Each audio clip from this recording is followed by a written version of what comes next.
Строительство и жилищно-коммунальное хозяйство являются одними из самых сложных сфер деятельности в нашей республике.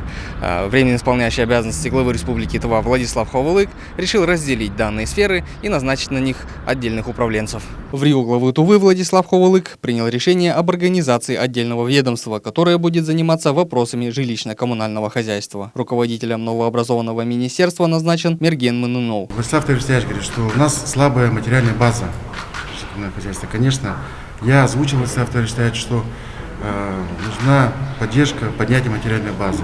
Это раз. Надо разобраться с тарифами на ЖКХ. Поэтому как работают наши компании управляющие? Все ли не хватает? Что им надо помочь? В чем помочь?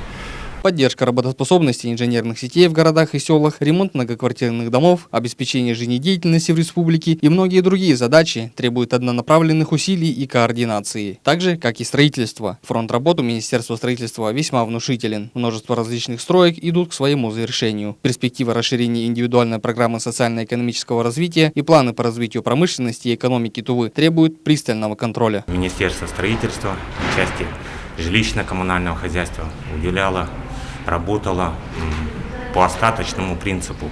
И те проблемы, которые у нас имеются в жилищно-коммунальном хозяйстве,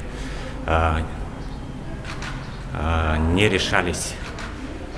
И передача полномочий в части жилищно-коммунального хозяйства новому министерству, я считаю, что оно обосновано. Сферы ЖКХ и строительства на сегодня имеют беспрецедентные масштабы и значения для республики. Визиты, которые совершал в Рио главы Тувы в Кажуны, проблемы и достижения, которые были им лично засвидетельствованы, только подтверждают данный тезис. Даян Данцурюн, Артыш Бартан, Азамат Очур, Тува 24.